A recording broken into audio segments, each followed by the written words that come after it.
ये सिर्फ गाय भर नहीं है, ये कामधेनु का ब्राजीलियन वर्जन है। ये वो भारतवंशीय ब्राजीलियन गाय है जिसकी कीमत में आप 2 प्राइवेट जेट खरीद सकते हैं, या बंगला खरीद सकते हैं, या 6000 तोला सोना खरीद सकते हैं। 10 सालों तक 5 स्टार होटल में रह सकते हैं। इतना ही नहीं, 2 से 3 सालों तक 50 से ज्यादा देशों का वर्ल्ड टूर कर सकते हैं। आप कई डेयरी फार्म खोल सकते हैं, जितने की ये एक गाय बिकी है ब्राजील में।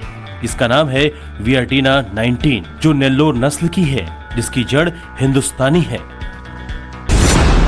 करीब 40 करोड़ रुपए में बिकी है वियाटीना 19। ये अब तक बेची गई दुनिया की सबसे महंगी गाय बन गई है।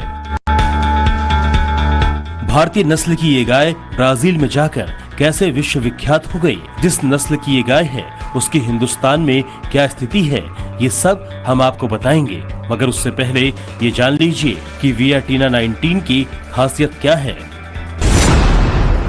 ये गाय कम से कम देखभाल के बावजूद मुश्किल वातावरण में भी जीवित रह सकती है। अपने असाधारण जेनेटिक्स और शरीर की खासियत के चलते इसने एक वैश्विक पहचान हासिल की है। इसके भ्रूण दुनिया भर में मवेशी प्रजनन कार्यक्रमों को बढ़ाने के लिए दुनिया भर में निर्यात किए जाते हैं। इसका डीएनए इतना दुर्लभ है कि किसान और डेयरी फार्मर इसका उपयोग ब्रीडिंग के लिए भी कर सकते हैं, जिससे उच्च नस्ल के मवेशी पैदा किए जा सकते हैं। ये गाय नहीं बल्कि गायों की भावी नस्लों की एक बेशकीमती विरासत है। वियाटीना 19 अपने आनुवंशिक गुणों के साथ साथ खूबसूरती के लिए भी मशहूर है। शानदार कदकाठी वाली जिस बेहद खूबसूरत सुपर गाय को मिस साउथ अमेरिका का खिताब हासिल हो चुका है, वो असल में देसी भारतीय गाय का ब्राजीलियन संस्करण है। दरअसल ये मूलतः भारत के ओंगोल नस्ल की गाय है। 1800 के दशक में गाय की ओंगोल नस्ल भारत से ब्राजील पहुंची और वहां नेल्लोर नाम से मशहूर हो गई। उनका नाम भारत में आंध्र प्रदेश राज्य के नेल्लोर जिले के नाम पर रखा गया, क्योंकि ओंगोल नाम की जगह नेल्लोर में ही पड़ता है। भारत से ब्राजील पहुंचते ही नेल्लोर या कहिए कि ओंगोल नस्ल की गाय की ब्रीडिंग पर काम किया गया। जो देसी गाय विदेश में जाकर विश्वविख्यात हो गई, वो हिंदुस्तान के गिनती के गांवों में या कहिए कि आंध्र प्रदेश के कुछ हिस्सों में सिमटी हुई है। एक बार में 25 लीटर दूध देती है, जो सामान्य गायों से 2 गुने से भी ज्यादा है। खास करके जो भारतीय गाय होती है उसका जो औसत दूध देती है जितना, उससे करीब करीब 2 गुना। और नेल्लोर नस्ल की गायों की दूध देने की क्षमता वो जिन परिस्थितियों में होती है वो ज्यादा महत्वपूर्ण है। ये गर्म और कठिन परिस्थितियों में रहकर भी इतना दूध दे सकती है। और जिस तरीके से ऊंट लंबे समय तक पेट में पानी स्टोर कर लेता है और रेगिस्तानी और मरुस्थली इलाकों में सरवाइव कर सकता है, उसी तरीके से नेल्लोर गाय जो होती है वो चारा और पानी स्टोर कर सकती है अपने शरीर के भीतर। और कभी चारा कम भी मिले, पानी की कमी भी हो जाए, गर्मी बहुत ज्यादा हो, तब भी इन गायों का जो दूध देने की इनकी क्षमता है वो कम नहीं होती। और जो दूसरी महत्वपूर्ण बात है कि इन गायों का इम्यूनिटी सिस्टम बहुत अच्छा होता है, यानी इनका शरीर बीमारियों से बहुत कम प्रभावित होता है और इनके भीतर प्रतिरोधक क्षमता ज्यादा होती है, जिससे गायें बहुत कम बीमार पड़ती हैं। आपको जानकर ताज्जुब होगा कि कभी भारत में 302 नस्ल की गायें पाली जाती थी, जो अब महज 50 के आसपास सिमट गई है। वो भी उस हिंदुस्तान में जहां गाय की पूजा की जाती है, जिसके बारे में वेद पुराण ग्रंथों में चर्चा है। जिस गाय के बारे में ऋग्वेद के मंडल 6 में लिखा गया है, गाओ भगो गाओ इंद्रो में आच्छा गावा सोमस्य प्रथमस्य भक्ष्य इमाय गावा च जनस इंद्र इच्छा मिदस्सा मनसा चिदेंद्रम।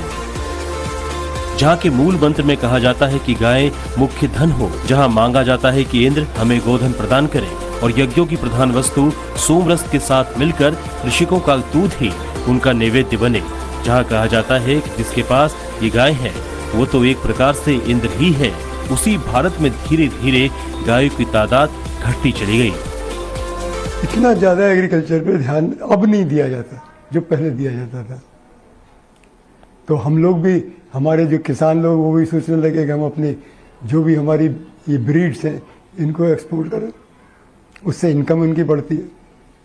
क्योंकि अब तक लोगों का ये विश्वास है कि जितनी जगह में गाय बांधते हैं उतनी जगह में किराए पे मकान उठा दें तो उनकी इनकम बढ़ जाएगी। आपको जानकर ताज्जुब होगा कि जो हिंदुस्तानी गाय इस वक्त ब्राजील या कहिए कि अलग अलग देशों में अपनी ब्रांडिंग के लिए विख्यात है, उन्हीं देसी गाय की नस्लें भारत में पिछले 6 सालों में 5.5% घटी है।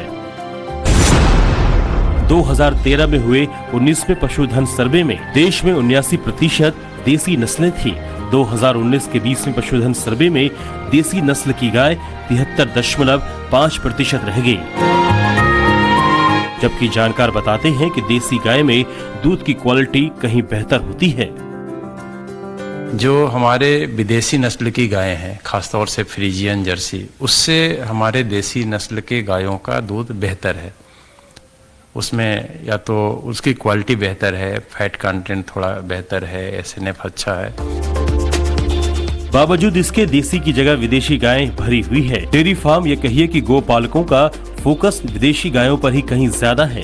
भारत में इस वक्त विदेशी गायें भरी हुई है, जिसमें Jersey, Brown Swiss, Holstein X Friesian, Guernsey, Ayrshire है, जो देसी गायों की अपेक्षा कहीं ज्यादा दूध देती है। जबकि इन गायों की दूध की क्वालिटी भी कमजोर होती है और उसकी शारीरिक ताकत भी। गायों में इम्यूनिटी है, क्योंकि आसानी से बीमार नहीं होती, इसलिए वो उस बात को प्रेफर करते थे।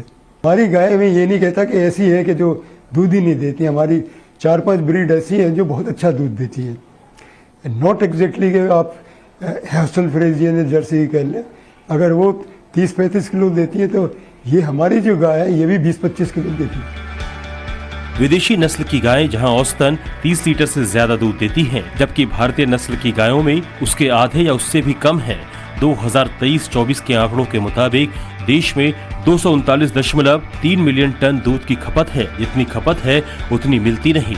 विदेशी गायों से पूरा होता है या डिटर्जेंट या खाद का नकली दूध बनाया जाता है। इसके पीछे की वजह यह है कि गिर गाय को भारत की सबसे ज्यादा दुधारू गाय माना जाता है, जो एक दिन में 30 से 50 लीटर तक दूध देती है। जिसके बाद साहिवाल गाय है, जो 20 से 25 लीटर दूध हर दिन देती है। लाल सिंधी गाय भी 12 लीटर से ज्यादा दूध देती है। देश में इस वक्त जो देसी गाय है, जिसमें इस वक्त गौलाऊ है, गिर है, पुंगनूर गाय है, साहिवाल है,